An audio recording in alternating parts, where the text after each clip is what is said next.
Alô, comunidade das redes sociais. Mais uma vez aqui para tratarmos de mais um tema. E hoje eu gostaria de falar de Nelson Freire, o erudito e o popular. Gostaria de falar sobre isso porque tivemos ontem o falecimento de alguém que era considerado, por críticas especializadas, o maior pianista vivo do mundo. E se Nelson Freire era considerado o maior pianista vivo do mundo por críticos do Brasil e de outros países, como as notícias vincularam, por que para muitos de nós Nelson Freire só aparece agora? Porque de fato, eu, por exemplo, a minha televisão só vive ligada. Eu sou uma pessoa que ou eu estou lendo ou eu estou me informando através das redes sociais, através da televisão e através dos livros. Então seria impossível, por exemplo, eu não ter acesso a um Tom Jobim antes da sua morte através da mídia. Seria impossível eu não ter acesso, por exemplo, se eu fosse entendedor na época dele, eu não ter acesso a um Portinari enquanto ele estava vivo, a um Villa-Lobos enquanto ele estava vivo. E por que Nelson Freire aparece agora para muitos do nada, tirado da cartola, se ele foi tão importante assim? Ora, se essa pessoa tinha essa importância toda, por que não foi dada a ela, durante a sua vida, o mesmo destaque do dia da sua morte? Mas antes de entrarmos no tema de hoje, gostaria de convidar você, mais uma vez, a se inscrever no nosso canal, a dar o seu like, a fazer o teu comentário e, ao se inscrever, acione o sininho para ver, né, para receber a notificação de novos vídeos. E participe, compartilhe com outras pessoas.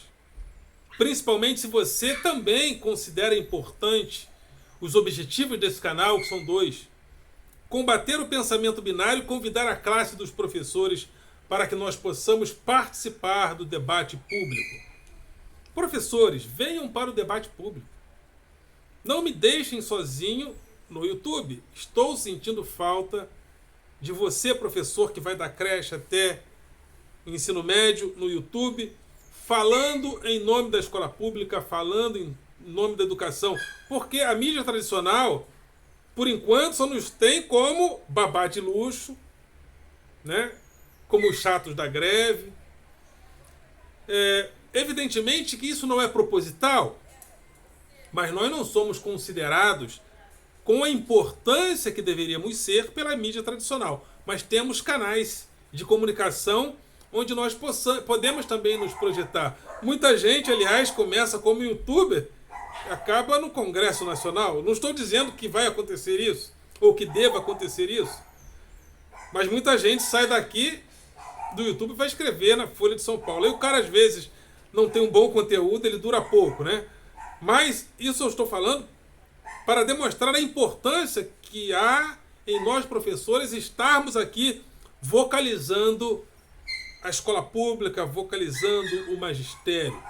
Então, professores, venham para o debate público. E esse canal também tem o objetivo de combater o pensamento binário. O pensamento binário que só faz a crítica a partir de um ponto contra um outro ponto fixo. Então, se você critica o político A, ele diz assim: você é comunista. Então só há o político A dentro dos seus pressupostos, e aquilo que é contrário ao político A é comunismo.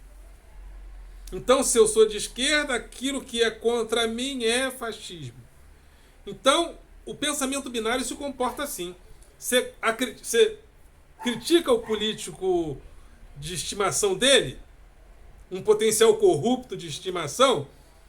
Ah, mas você tem que falar do Lula também. Ou seja, o Lula paga pelo que ele fez, responde pelo que ele fez, e o político de estimação, potencial corrupto de estimação do cara, que responda pelas coisas que ele faz. Aí um escreveu num vídeo meu: ah, você está querendo falar do Bolsonaro? Então então você tem que falar do Sarney, do Collor. Então vamos começar pelo Pedro Álvares Cabral, né? Aliás, tem um programa chamado A Culpa é do Cabral. Então eu não posso criticar o político A ou B sem criticar todos. Então vamos começar. Pedro Álvares Cabral, Pero Vaz de Caminhas, as capitanias hereditárias, Dom Pedro I, Dom Pedro II, José Bonifácio de Andrade e Silva. Vamos começar. Então não é assim. Então o pensamento binário ele vai criando esses tipos de binarismos, né? Falou do meu, tem que falar de todos, porque o meu é contra todos. Então são estruturas do pensamento binário que procura copiar de uma certa forma, que vive também em torno daquela estrutura binária que motiva a base da era digital, da tecnologia digital, e os algoritmos procuram nos organizar em torno disso. Então o cara, por estar dentro dessa estrutura binária, ele acredita piamente que vacina promove AIDS. Então é assim. Tem também meu grupo de Facebook, Filosofia com Eldon Rosa Masson, e o meu blog através do endereço rosamasson.blogspot.com. Rosa Masson sempre com 2 S e tudo junto. Então vamos ao tema de hoje. Nelson Freire, perdão, o erudito e o popular. Nelson Freire faleceu, segundo muitos críticos do Brasil e do mundo, o maior pianista do mundo. Mas por que não foi dada a ele a mesma importância durante a sua vida? Que importância é essa que deveria corresponder a toda essa divulgação da sua morte? Eu penso que a resposta em relação a isso esteja naquela divisão elitista entre cultura erudita e cultura popular. Existe uma cultura erudita, clássica, europeia ou eurocêntrica, e uma cultura popular, que até determinados lugares da história foi considerado mais clara. Porém, com o advento da burguesia, com o advento da proletarização da vida, cultura erudita e cultura social, popular, foram se aproximando, mas sem deixar marcas das suas diferenças durante os tempos, durante a história. Por exemplo, até a República, mais ou menos, havia a nobreza, as nobrezas europeias. Porém, a partir dos séculos XV e XVI, uma elite burguesa começa a se apropriar, se prosperar, ocupando-se das oportunidades oferecidas pela abertura do mercado internacional. E essa burguesia começa a enriquecer. Só que essa burguesia começa a se aproximar das elites principescas, dos palácios. Essa elite começa a se aproximar dos nobres, né? Mas sem muito cacuete da nobreza. Então aquilo começa, para a própria nobreza, se tornar engraçado, porque era importante, era bom estar próximo dos nobres, mas sem o cacuete do nobre, né?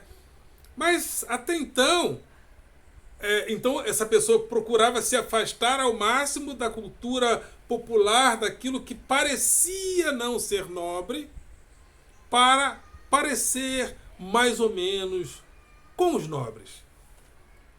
Então, a cultura popular começa a se aproximar um pouco mais da nobreza. Então, isso começa a criar uma certa mistura. Só que a industrialização, ela começa a gerar mais expectativas da inclusão de muitas pessoas que não eram da nobreza dentro dos cacuetes da nobreza, né? E com o tempo, o próprio operário, o próprio trabalhador vai se aproximando de certos contextos que antigamente só faziam parte da nobreza. Então, aquilo que era considerado cultura de fato, de verdade, cultura nobre, começa a se aproximar um pouco mais dos grupos mais populares. E aquilo que era considerado sociedade, que era a sociedade dos nobres, começa a ser considerado sociedade de massa. Então agora nós temos, além da cultura erudita, uma cultura de massa. Além da sociedade tradicional, temos uma sociedade de massa. Mas sempre deixando marcas específicas daquilo que é erudito e aquilo que é popular. E na música clássica representada por esse grande pianista que faleceu, isso continua representado em artes como a do Nelson Freire. Ou seja, morreu Nelson Freire. Então algumas pessoas que têm a oportunidade, que tiveram a oportunidade de se aproximar dessa cultura erudita, Nelson Freire morreu! Caramba! Mas o povo diz, quem é Nelson Freire? Porque as marcas elitistas dessa cultura, da separação entre a cultura erudita e a cultura popular, ela continua. Apesar de nós termos acesso às informações sobre essa cultura erudita, inclusive através das redes sociais, inclusive através do YouTube. Perdão. Inclusive através do YouTube. Mas a cultura popular continua, em alguns aspectos, afastada de alguns valores da cultura clássica. Ou seja, isso é um corte de classe, né? Mas quais seriam as diferenças entre a cultura popular e a cultura erudita? Walter Benjamin, no seu livro Obra de Arte na Era das Reproduções Técnicas, ele começa a mostrar a maneira como a arte começou a se popularizar. A arte, antigamente, era objeto de culto. De repente, certos valores da arte passaram a ser considerados objetos da elite, objetos da nobreza.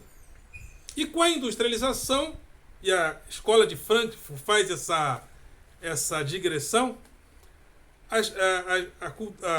com a industrialização, a cultura e a própria arte começa a entrar na dança da cultura de massa, né? Então a arte começa a ser vendida no mercado do entretenimento e do gosto, principalmente a partir do Renascimento, onde as peças encontradas em muitos lugares dominados pela cultura europeia começaram a se tornar relíquias, inclusive de muito valor, negociadas no mercado do entretenimento e do gosto. E a industrialização, ela traz a arte e transforma a arte em mercadoria. Mas uma diferença muito grande, principalmente na música, é a diferença entre a harmonia e o ritmo. Porque se a gente observar certos valores da música clássica tradicional, a base é a harmonia. E essas músicas eram muito apreciáveis à nobreza, né?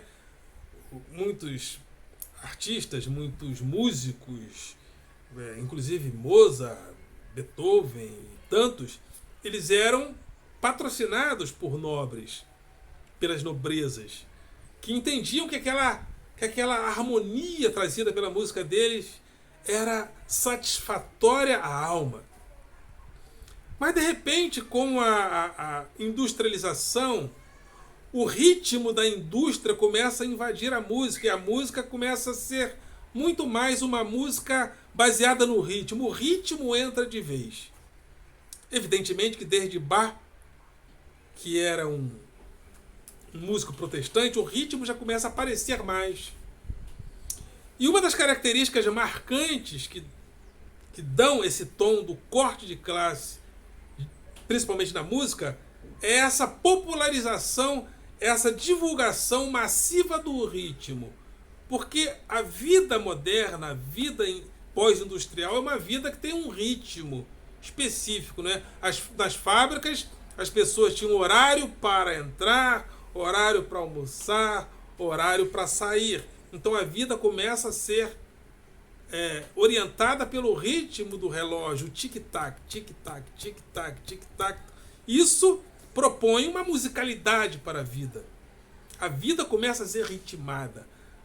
E o ritmo entra definitivamente na música. Ou seja, as músicas mais populares têm ritmo, sobretudo, tem um refrão e tem um fim. Então ela começa com uma primeira estrofe, tem um refrão. Segunda estrofe, refrão novamente. Terceira estrofe, refrão novamente. E fim, às vezes duas estrofes. Então, essa música ritmada, ela se populariza muito mais. Mas uma música harmônica continua sendo oferecida a uma elite que talvez por causa do tempo de cultivar finezas da alma, essa elite continua apreciando a harmonia proposta na música clássica. Então, só que quando a gente apresenta o ritmo para as pessoas, essa harmonia para as pessoas não conseguem às vezes compreender ou aceitar ou gostar daquele ritmo, porque existe uma educação para o gosto que é fornecida de maneira A e de maneira B. E para gostarmos de certas coisas é importante sermos educados para o gosto. Gostar de arroz e feijão, nós não simplesmente gostamos de arroz e feijão, fomos educados para o gosto. Em lugares desérticos do Marrocos, pessoas tomam chá quente. Eu imagino que para a gente isso não é muito aceitável. Em alguns países que eu estive, principalmente na Espanha, o gosto não me parecia palatável. Eu não fui educado para aquele gosto. Então agora sempre quando eu viajo eu procuro fazer um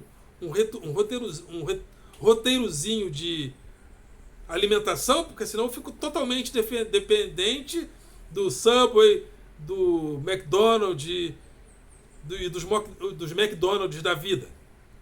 Porque existe uma educação para o gosto que não é dada da mesma maneira para o grupo A e para o grupo B.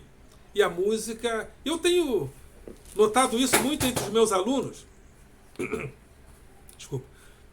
Percebido muito isso entre os meus alunos. Às vezes eu procuro dar algumas aulas com música, a partir de músicas. E quando eu boto um Villa-Lobos, né, umas baquianas de Villa-Lobos, aquilo não... Porque o ritmo não está presente de maneira pontual, como a maioria das músicas que eles ouvem, né? Que tem primeira estrofe, refrão, segunda estrofe, refrão, terceira estrofe, refrão, enfim. Então, e hoje, muito mais que isso, eu percebo às vezes, que às vezes no finalzinho da aula eu começo a colocar algumas músicas que eles gostam, para a aula finalizar, principalmente sexta-feira, e não só o ritmo, não só eles querem o ritmo, às vezes o funk, às vezes o pagode, mas bota o pagode, agora bota funk, agora bota isso, agora bota aquilo. Ou seja, é ritmo sobre ritmo, é ritmo sobre ritmo, é ritmo sobre ritmo. E essa cultura do ritmo é uma cultura afastada da cultura da harmonia proposta em uma música clássica, por exemplo. Só que as pessoas da imprensa que apresentam um Nelson Freire são pessoas que fazem parte de um grupo social, às vezes privilegiado. E se não, por estar na imprensa, por estar em contato com quem tem aquele acesso, acaba tendo mais contato com o Nelson Freire, mais do que todos nós. E tendo acesso também a essa harmonia proposta na musicalidade do erudito. E nós do povo acabamos não tendo muito contato com essa harmonia do erudito, não somos educados nela, e quando ela chega para nós aparentemente não gostamos. Porque nós queremos o ritmo, nós queremos o samba, nós queremos o pagode, nós queremos o funk. Então, é uma observação que eu estou fazendo, uma observação crítica, porque eu acho que nós, do povo, também temos o direito a acessar certas diversidades. Por que Nelson Freire, com essa importância toda, só chega pra gente no dia da sua morte? Do nada.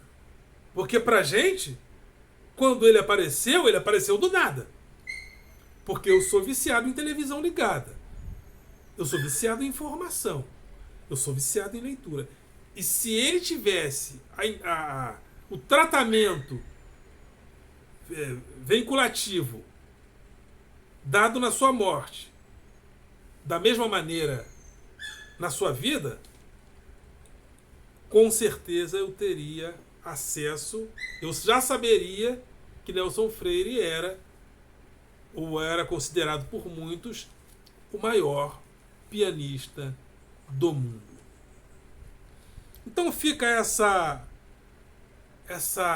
reflexão perplexa, porque eu quando eu ouvi, eu fiquei perplexo. O quê? O maior pianista do mundo é brasileiro e morreu?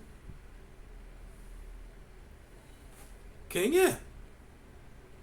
Essa pergunta eu tenho certeza quase absoluta que é uma pergunta que não foi feita só por mim. Ela foi feita por mim e ela foi feita pela massa. Dificilmente não. Porque tem coisas que... Tem informações, tem assuntos que eu divago. Às vezes eu me interesso por ouvir economia, mas a minha mente divaga, eu volto. Mas quando o tema é cultura, a minha atenção ela é quase total. Quando o tema é cultura, opa, cultura? Música clássica? Literatura? Filosofia? A minha atenção se volta para essas coisas. Então, por mais que eu seja distraído, não é com tudo que eu sou distraído. Né?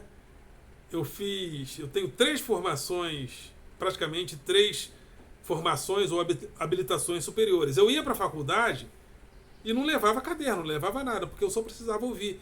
Porque certas coisas o meu ouvido ele capta com muita facilidade. E cultura, conceitos filosóficos, eu capto com muita facilidade. Então, se tivessem dado a Nelson Freire o tratamento durante a sua vida que deram no dia da sua morte, ou a partir do dia da sua morte, com certeza eu saberia quem era Nelson Freire. E é uma crítica que eu faço, principalmente, né, a imprensa também, que tem também o poder da informação, e a informação é um serviço social. Os canais de televisão não são, as emissoras de televisão não são do proprietário, não são de quem detém. O espaço é público e o espaço pertence a nós. Então a informação é um direito que nós temos. E se Nelson Freire não recebeu durante a vida o tratamento que recebeu durante a sua morte e as informações sobre ele não chegou a nós, é porque faltou informação. O direito à informação que nós deveríamos ter a respeito dele. Ok, galera? Vocês são do coração.